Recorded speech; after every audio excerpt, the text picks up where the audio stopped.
réaliser cette recette de pain au lait, commencez par préparer tous les ingrédients. Versez la farine dans la cuve du batteur. Ajoutez le sucre, et le sel de l'autre côté, et la levure fraîche de boulanger, délayée dans le lait tiède.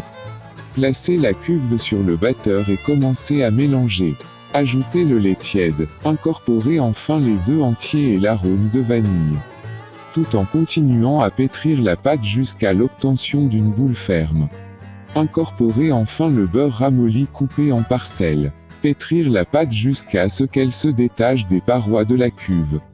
Cette étape peut bien vous prendre 10 minutes. Une fois la pâte obtenue, retirez la cuve du batteur et retirez le crochet. Couvrir la pâte d'un torchon et laisser pousser dans un endroit tiède pendant 1 heure. Il faut que la pâte double de volume. Rompre la pâte et la déposer sur le plan de travail. Pétrir la pâte pour lui redonner du corps en la repliant plusieurs fois sur elle-même. Formez un boudin régulier, et divisez ce boudin de pâte en petites boules de 80 g chacune. Utilisez une balance électronique pour être régulier et obtenir des pains au lait de taille identique. Façonnez la pâte en lui donnant une forme allongée. Incisez les pains au lait avec une paire de ciseaux, avant la pousse. Pour des pains au lait au chocolat, incorporez la valeur d'une cuillère à soupe de pépites de chocolat dans la pâte, avant de lui donner une forme allongée.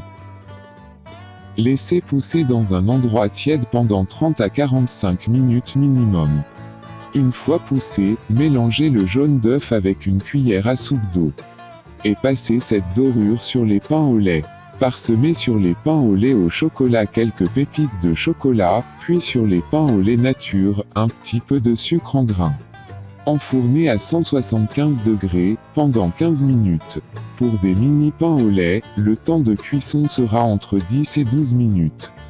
Après, réduire la température à 170 degrés Celsius et prolonger la cuisson de 5 minutes. Au terme de la cuisson, les pains au lait sont bien dorés, gonflés et extrêmement moelleux.